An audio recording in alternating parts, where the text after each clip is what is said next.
are no minutes for approval this evening.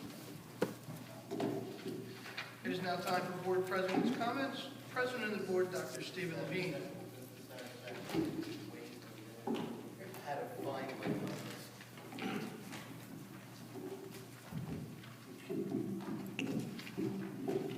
Good evening. I'd like to reiterate what the superintendent said before in terms of the incredible performance that she and I and Mr. Van Noy, and I suspect Mr. Miller maybe, saw at Middle School South. I also, though, need to draw attention to the fact that we have an incredibly talented group of youngsters at Middle School North as well. And one of the things, as everyone is aware, that I have specific interest in is, in fact, special education. And a significant portion of the youngsters at both Middle School North and South who participated in the plays, in fact, are classified youngsters. In Howell, we do not simply talk about inclusion, we live it. I also want to draw the public's attention to the fact that there will be another performance that will be given at Memorial in May. Ms. Dysella, do you by any chance have the dates? May 16th weekend. May 16th weekend. It would be helpful if we could get maybe some broader announcements before these. I did speak with the Tri-Town reporter and suggested that he discuss this with his editor and maybe get him a new hat, and that's the theater critic for the Howell Public Schools. I would like to thank Mrs. Saratani for initiating tonight's meeting. I know it's no problem for you, but I still can be appreciative. A week ago, Saturday, I went to a leadership training from New Jersey school boards.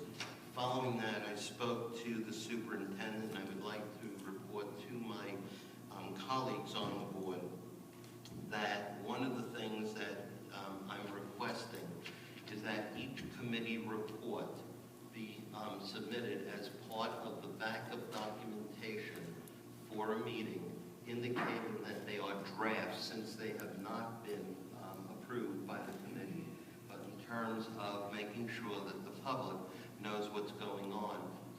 I think it would be advisable for us to get that out as soon as possible, but as a draft. And the superintendent indicated that that would something that could be done.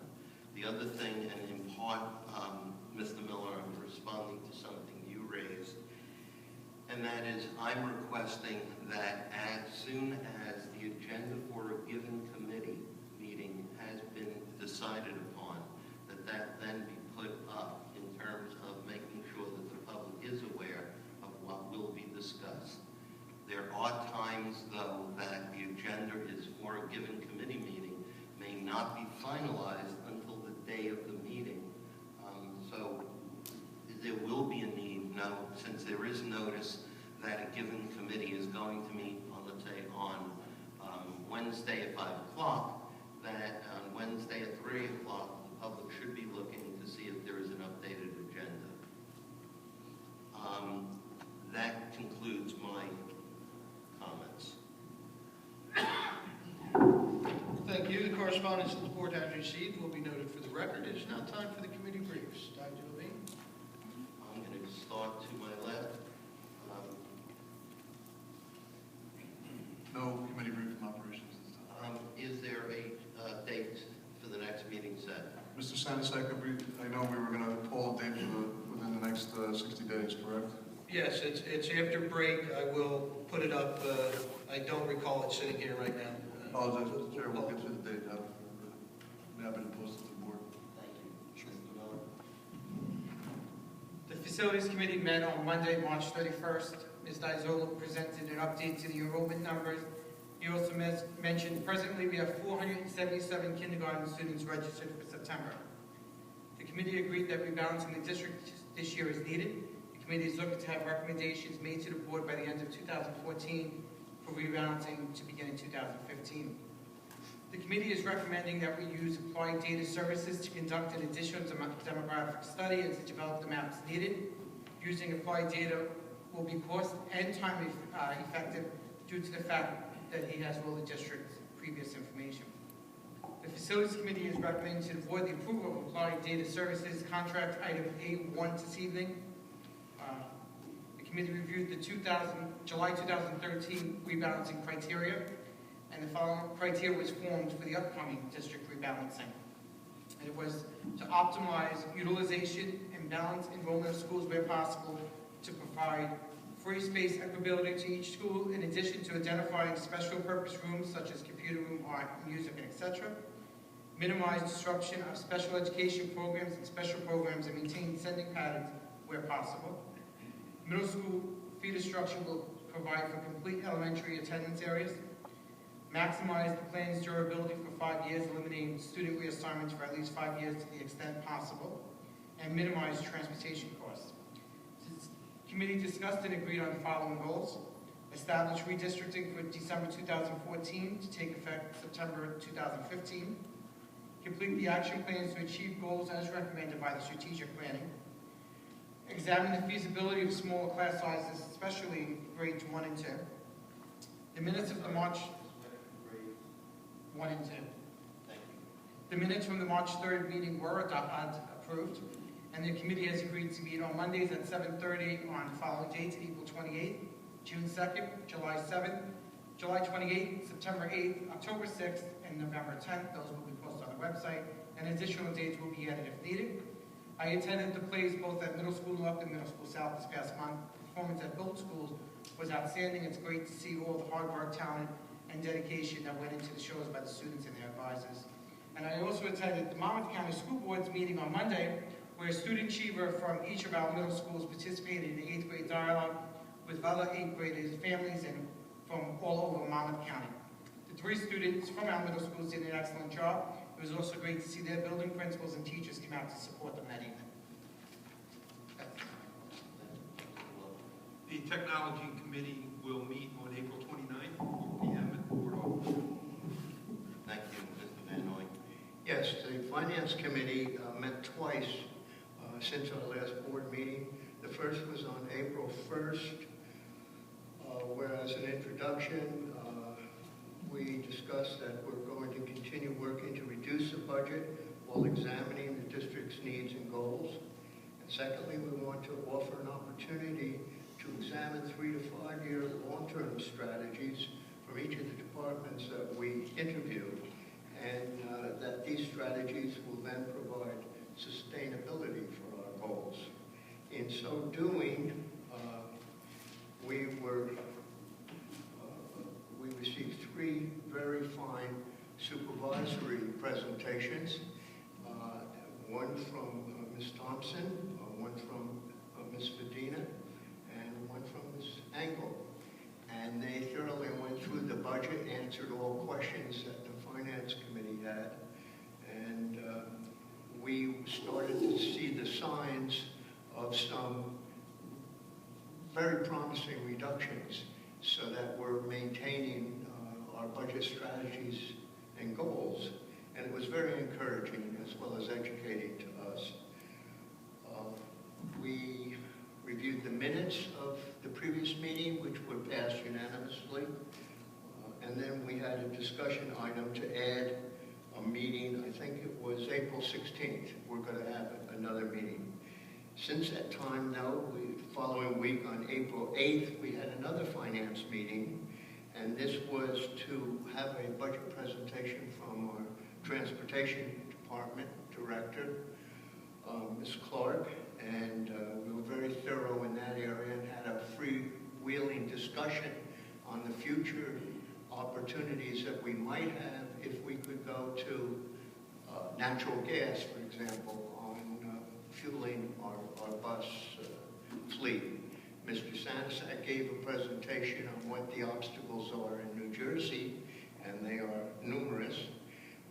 We're the only state that seems to have a requirement that makes it almost impossible to retrofit our buses or even get new buses to satisfy current state law because the manufacturers of those buses refused to pay the millions of dollars that it would take for the National Transportation Safety Board to conduct safety tests, even though it's the same structure of the bus.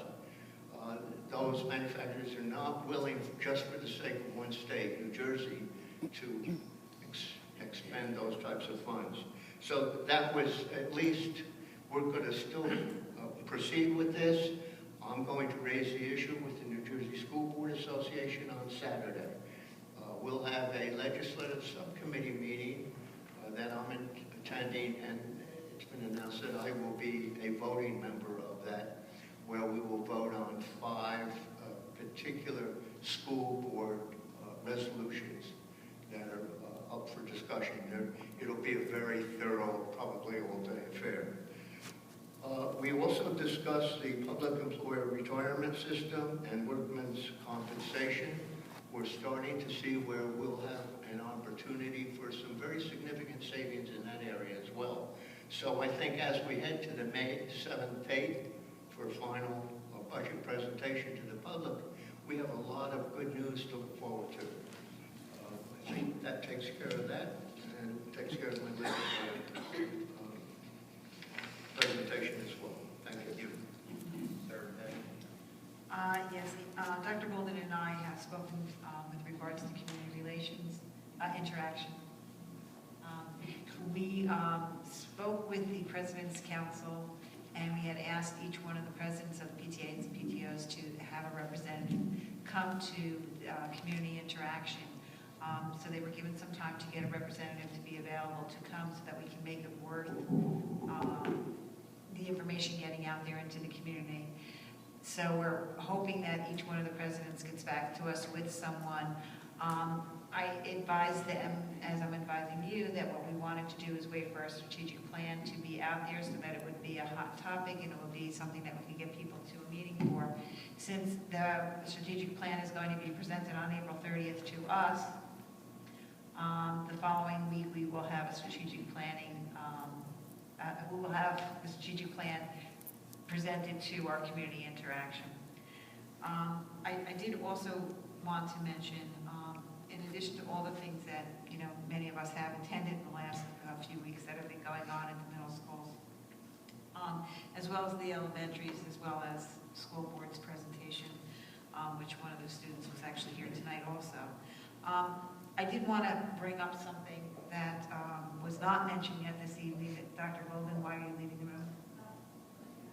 I'm sorry about that. I just wanted to mention that I believe it was last Thursday evening, the Howell Education Foundation had an Evening of the Stars, which is done every year for the past 4 years, and they have different people from within the community come and they are presented and recognized for the work that they have done in this community. This year, surprise to Dr. Golden, and honestly to me, because I was unaware, I just always attend that event, Dr. Golden was honored by the Education Foundation for her insight into wanting to have a foundation and working with Mr. Massa, who was also honored that evening, to develop and sustain our Education Foundation. So I didn't want tonight to go by without somebody mentioning the recognition of Dr. Golden, and also to mention the Education Foundation. I think that this board has always taken a back seat because I was always under the impression that foundation and the Board of Education kind of, it's a little bit of a conflict. But I think that now with the greater understanding and all of the wonderful things that they do for our children, we, as a Board of Education, need to get much more involved, and I would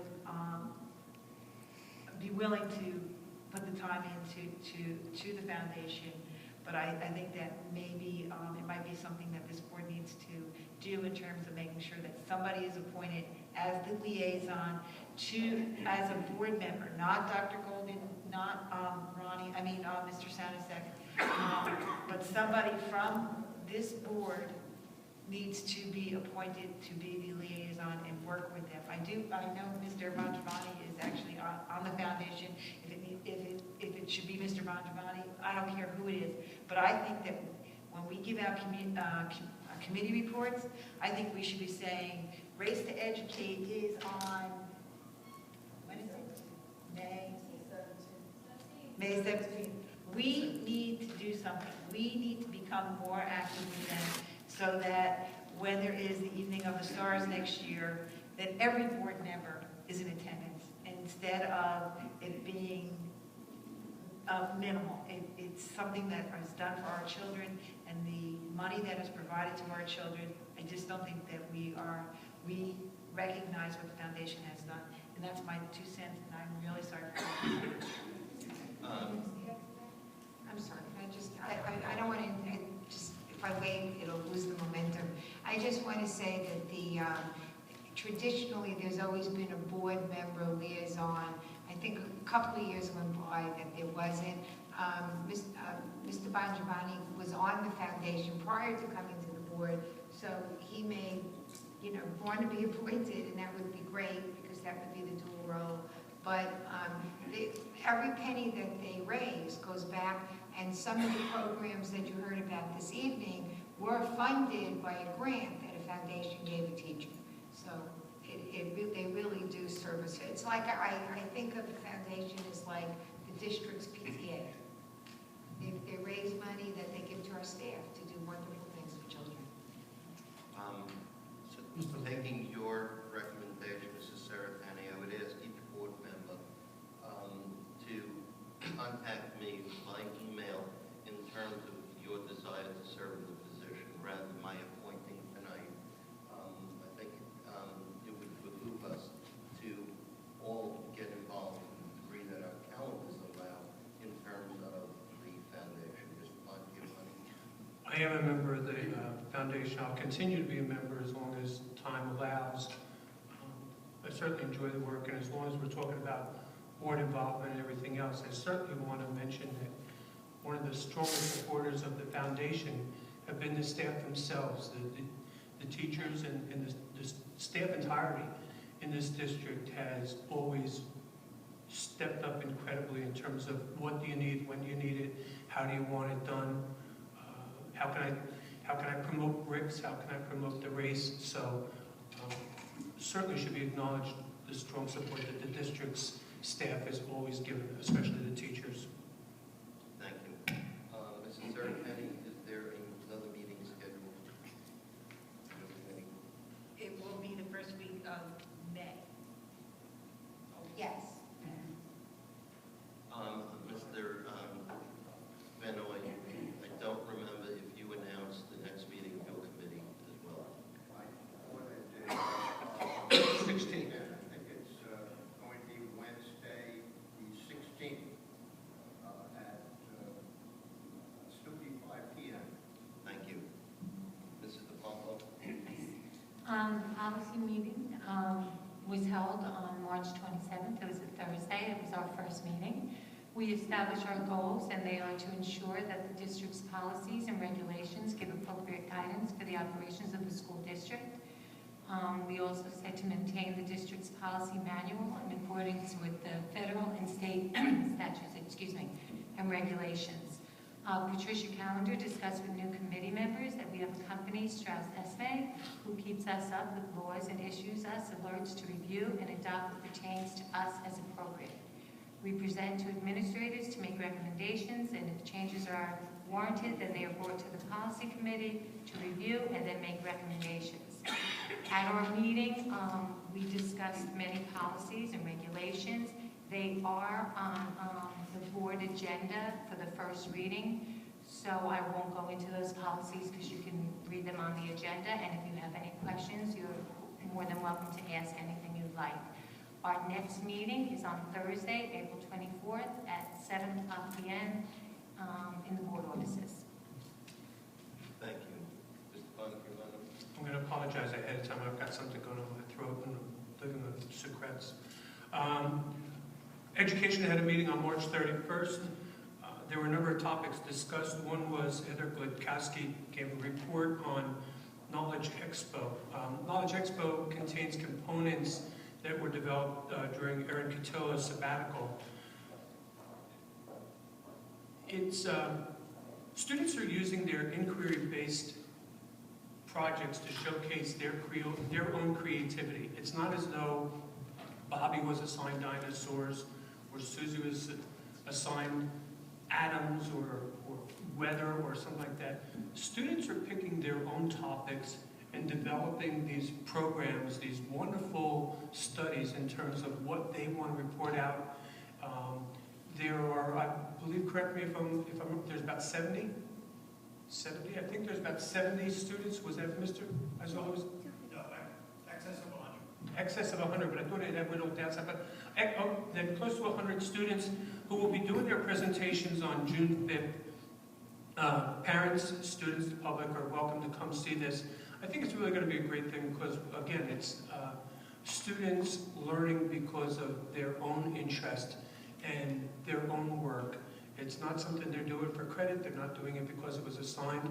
They're doing it because they found something that lights them up. One of the other presentations we had was Marlene Brown talked about the fact that an issue was raised by a middle school parent who has asked if we would look into the possibility of having Italian as one of our languages. Going back many, many years ago, this district had 3 languages. We had Spanish, French, and Latin. Many years ago, Latin was dropped, and what we are finding out, or at least hearing, is that currently at the middle school level, we know that we only have Spanish and French right now, but we're starting to find out that some of the high schools are no longer doing French, but they're doing Italian. There seems to be a difference depending upon which high school in the Greenville Regional District you're at, what the offerings are, which was kind of interesting. We had a discussion about it. It looks like some grant opportunities may be involved, but what Mrs. Brown is going to do is continue to gather data along with Mr. Isola to determine the feasibility and or desire to change to Italian instead of the French, or maybe even to replace or to add. So that's an ongoing study. We had a presentation. Kate Hope, who's one of the middle school science teachers, had presented her request for a sabbatical. She'd like to do she proposed doing a sabbatical on K-8 health and nutrition. Excuse me. She'll develop many lessons for K-5, integrated science curriculum, which is science and health, many lessons for grades 6 through 8 science, incorporating aspects from the health curriculum, blending the new generation standards in science. For health, integrate nutritional principles into the curriculum. She talked about trying to reach out and find ways to involve parents and the community in this. Also to talk to our food services department to see what would come out of this. Her proposal came before the committee, and the committee did vote to recommend that to the board for approval. You'll see it tonight on agenda as agenda item 3000-5. I'm sorry. We had a really thorough and wonderful presentation by Ms. Fedina in terms of the math textbook curriculum. In grades 6 to 8, certainly curriculums are changing, and math is going to be one of the curriculums. And there was a presentation in terms of 3 different publishers that have been talked to, and what type of books and or digital support they have. In fact, one of the curriculums that one of the book publishers, it sounds funny to call it a book publisher, is really doing it strictly as a digital process, strictly online. It was a wonderful presentation. There were no recommendations coming out of the meeting. It was an informational only that night. Investigation will continue, and we're looking forward to receiving more and more information about it. Not because you're sitting here, it was a great presentation. We discussed the committee goals. We came up with those. We also had a talk about full-day kindergarten update. It was strictly an update. It was added at the last moment. It was not on the agenda, but because the material came up at the last minute, Mr. Isola asked if we could add it. And what it included was the results of some teacher-student surveys that have been done. In particular, the surveys talked about both the educational piece and the social development piece. You know, how many parents felt that the new programs in terms of full-day kindergarten, we're giving their child the better, quote-unquote, curriculum education. And we're also feeling that we're helping their child develop into the leaders, the followers, the social skills that they need to have. The results were overwhelmingly positive. The developmental and social needs of students will continue to remain a focal point for professional development. We did come up with a calendar. Our next meeting is to April 28th. And I know because there have been a couple of letters written in requests, and it certainly has come up to me. One of the, two of the things I want to mention, at least right now, to make sure that you know about them, that are on the agenda items for that day, are standards-based report card, and also we've asked for an update on gifted and talented programs. That's it. Oh, I would also add that it was nice to see Dr. Golden recognized. It was wonderful to see how our students did the other night at the Monmouth County presentation, and also the leadership program that you and I attended was a really nice program. Dr. Levine. I had spoken to Dr. Feinsod following the presentation. I've been attending New Jersey School Board Association training sessions for 5 years. I've been on the board. This, without doubt, was the singular best presentation that I have experienced. It was worth every single minute of attending, as well as the time commuting. Mr. Brennan? I'm sorry. No, it was relative to the education report. I had a follow-up question. Please. I don't know if you had an opportunity, the board, I think, was sent a letter by a parent of a middle schooler regarding the G&T program, and they had raised that parent had raised some questions and observations and constructive criticism about the G&T program, and you mentioned that there was a review coming up.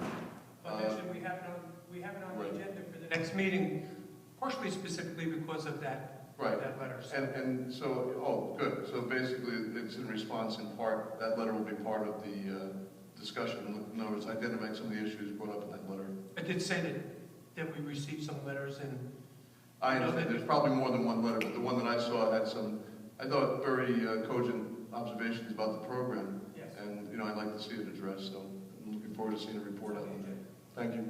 Mr. O'Brien, I think that, again, the fact that we operate through the committee system, that the letters that were sent on, or they were received by the chair of education, and the fact is that the following meeting, it will be discussed.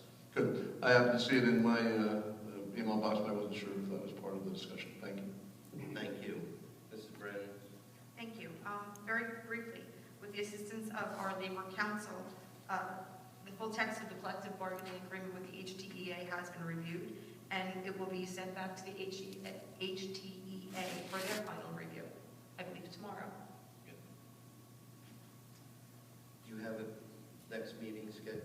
I do not, but I will be discussing that with my committee members, Tim and Mary. Very good. Sure. Thank you. I'm sorry. I should mention. I mentioned that we came up with a calendar for education minutes, and I think I've mentioned this before, but when possible, we're trying to do education the same day as facilities, because so frequently the topics that come up at our meeting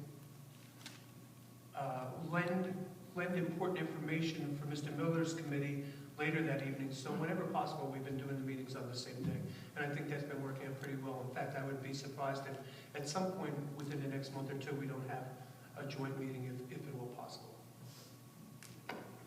Anything further in terms of committee briefs? Not hearing Mr. Sanchez. It is now time for the first public comment.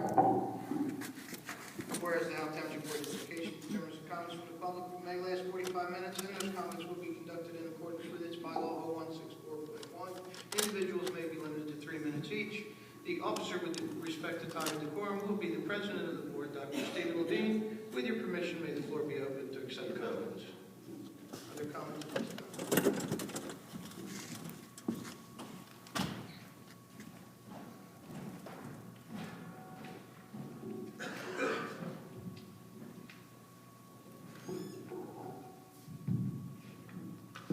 Amy Fankhauser, 51 Richard Road.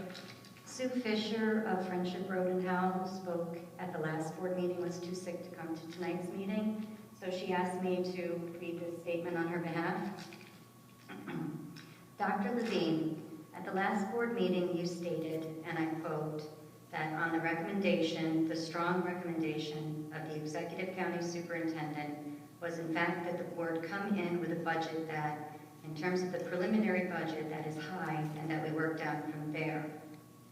Dr. Golden, you stated in choosing to be pessimists when putting together the tentative budget that, quote, with guidance from the county office saying it's better to come in with something, to submit something tentative with worst case scenario than be disingenuous and come in with something that is low and then turn around in a couple of weeks and say, oh my God, we have to go up. Better to do it this way, and that's the guidance that we followed. While I found it a bit unusual that the county executive superintendent would get so involved in advising local boards of education, so I called first thing in the morning following the last board meeting to ask him about this. Mr. Passman told me that he did not advise his boards to come in high and work down from there. He also specifically asked that I, quote, spread the word that he has not said this. I suspect you may have heard from him yourself shortly after I spoke with him, because I know I was not the only one who called him about this. As for the unknowns that you, Dr. Levine and Dr. Golden list, not only do you list them each year, so at some point the unknowns become known, but every other district deals with those same unknowns, yet they, like the Freehold Regional and my own school district, can budget within the cap. So with this in mind, and particularly since you deemed the county executive superintendent's recommendation strong when it was non-existent, I am asking the board to reconsider the motion made by Mr. O'Brien at the last meeting and revise the tentative budget to a 2% general levy increase or below. Thank you.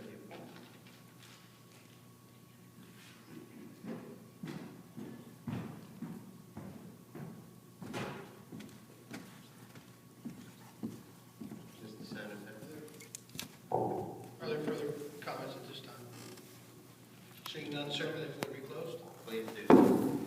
Floor is closed, moving on. Discussion items. Dr. Golden, I believe. Yes. Dr. Levine, can I comment on that, or would you prefer I didn't? I think we're up to discussion. Okay. I had sent to the board 2 calendars for their review. The first calendar, our calendar for next year is I think we need to approve a calendar. And the first calendar, the first draft, is one that is our traditional calendar, in which I try to align it to the best of my ability with the Freehold Regional High School District calendar. So it's the typical calendar that we always put out with the same holidays, and you know, every year there's some differences when it comes to certain holidays, but for the most part it's more of our traditional calendar.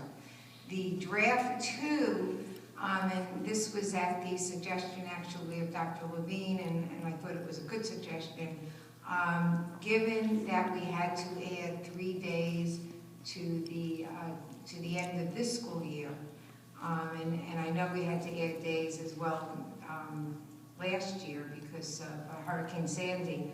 I was asked to reach out to the association, which I did, and come up with a calendar that gave, instead of 2 built-in snow days, 4 built-in snow days, which would add 2 extra days in June that would not be used if we didn't need it. So once, if we didn't need to use additional snow days, we would cancel the last 2 days in June.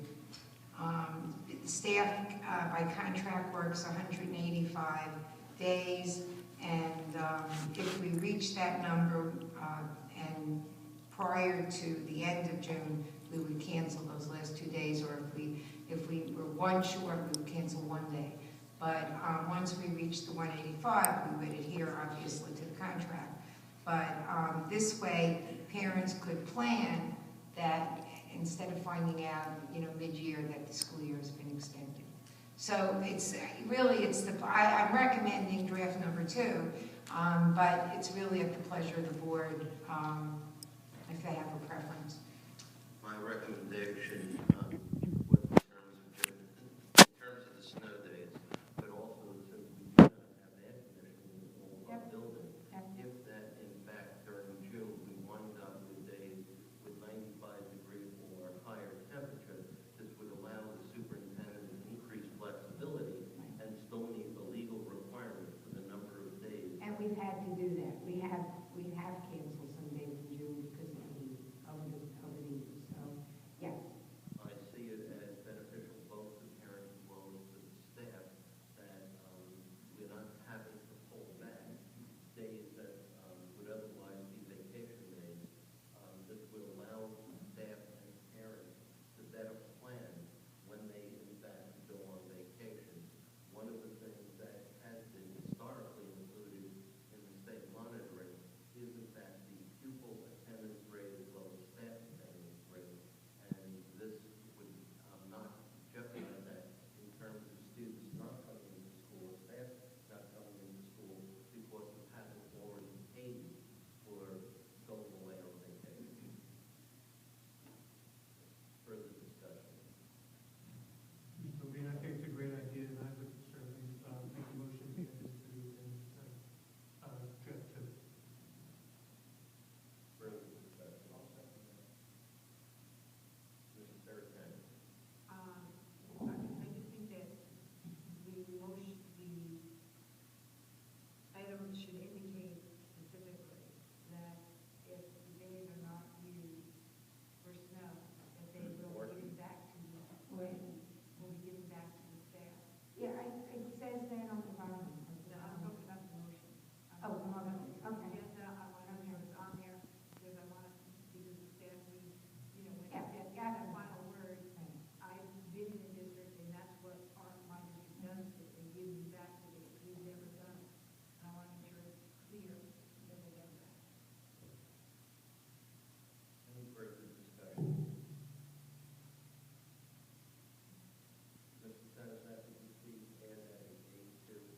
I believe we have A1, 2 on the agenda already. Make it A3. We're adding A3 after that. Thank you. With superintendent, with note, yes.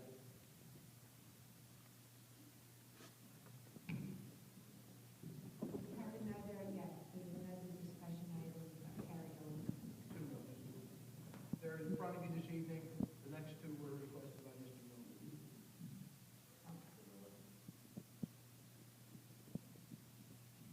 One of them is really an update from, I think it was November.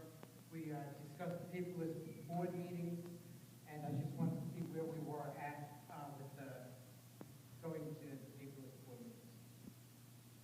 Mr. Satisfaction, Mr. President. Mr. Rocha. I'm sorry. I apologize. I only have eyes on one side of my head. If you verbalize rather than just raising fingers, that would be helpful for me.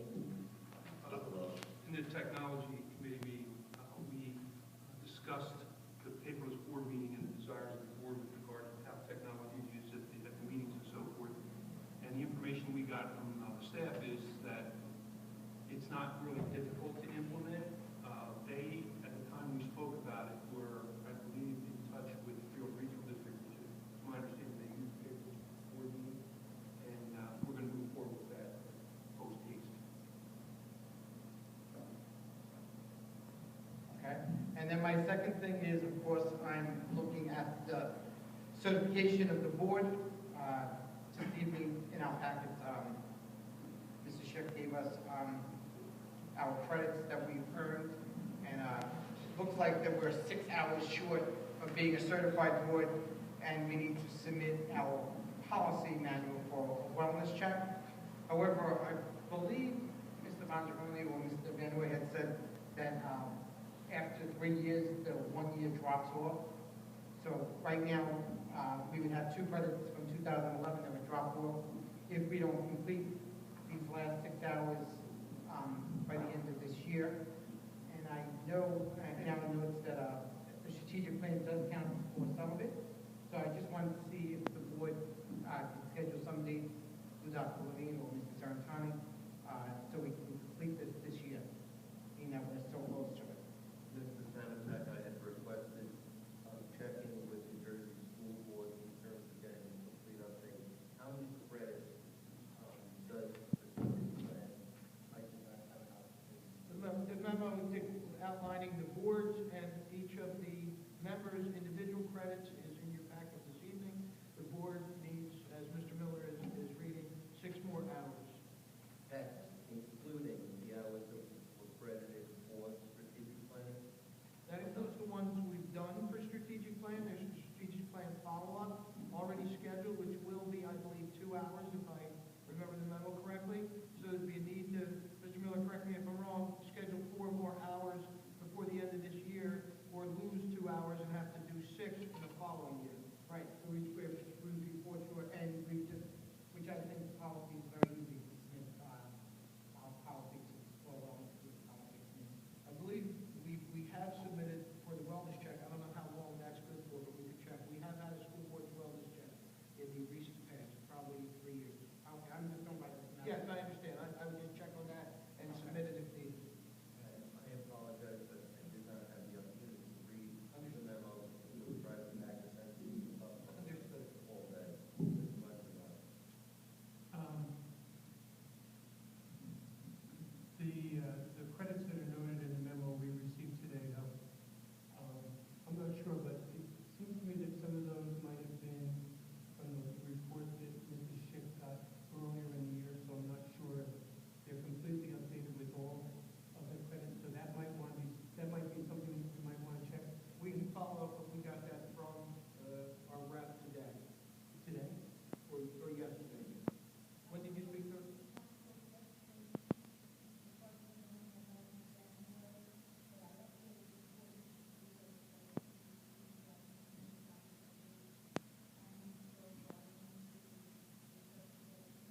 Right, but not the individual certification, but we're talking about the board certification. Is Mrs. Winkle referred you to the memo that she sent you in January?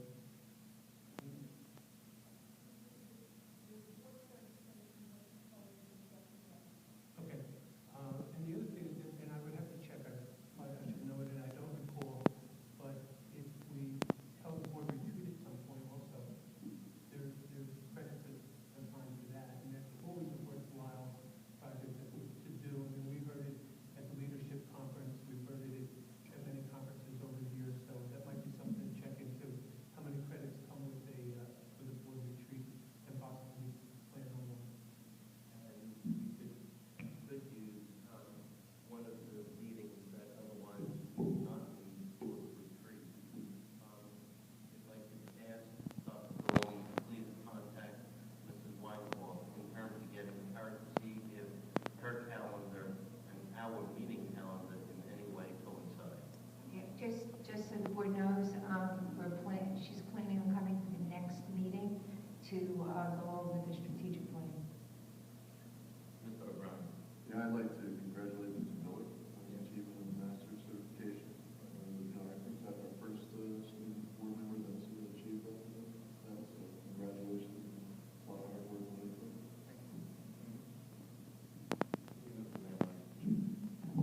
Yeah, thank you. I'd like to echo Mr. O'Brien's comments regarding Mr. Miller. Thank you for, acting as a prime mover in finding out what our status is. I noticed that I need only 8 more for master's certification as well. And I know there's a few events I'm going to in the next month and a half that'll probably be at least 6 of those.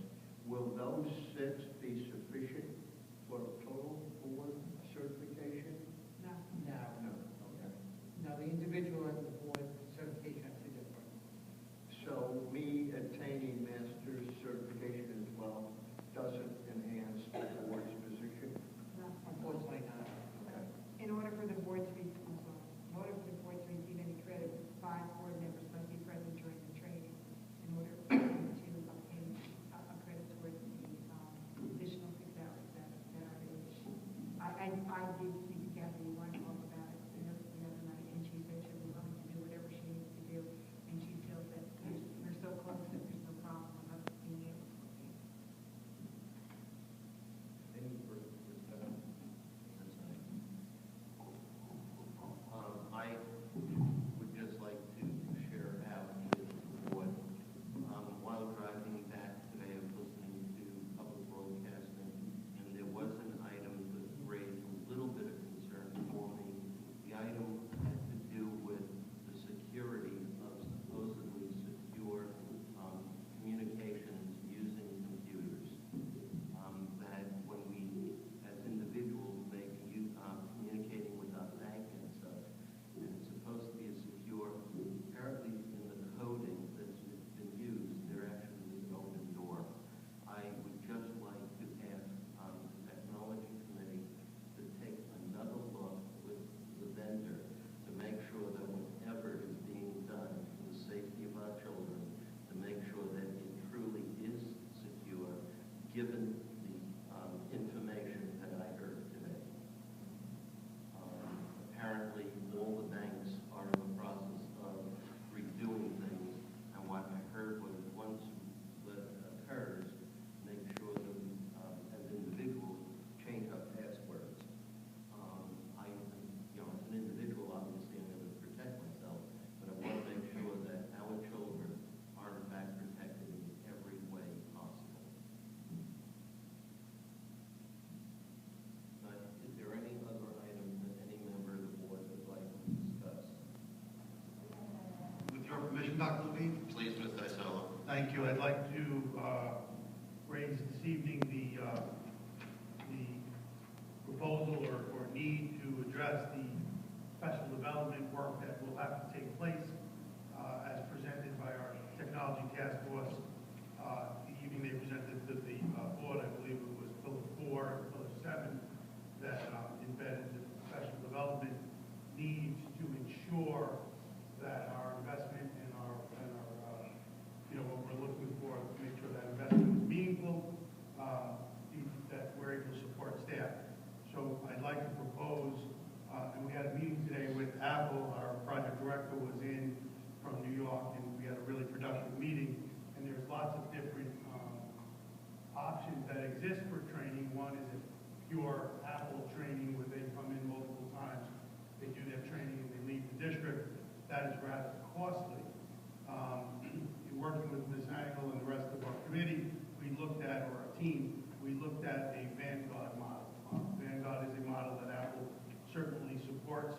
What that is basically they come in and they do extensive training for our staff members who then serve as resident experts to deliver that next step training for our masses throughout the school year in an embedded fashion. It's not a one and done. We then own that expertise. We believe we'll have excitement from a lot of our staff members. We also recognize that we'll be dealing with the staff this size. We'll have varying levels of readiness, and we'll have to customize those trainings to the different individuals. And having a number of individuals in our own district with that expertise gives us that option to meet those staff members at their levels to advance their work. I think it's critical that our technology initiative be supported and that we are able to make sure the learning outcomes that we're trying to accomplish are given the attention that they deserve. So the Vanguard process would involve developing a stipend, an additional payment to current staff members, current employees, to serve as that, much like we've done in the past with our language arts resource, our math coaches, and things like that. So we'd like to propose a $1,000 stipend for individual teachers who would apply to be Vanguard staff members and take a lead role in that. But money currently exists in our budget for staff development. This is a much more cost-efficient way, reducing expenditures to do it in-house and build that expertise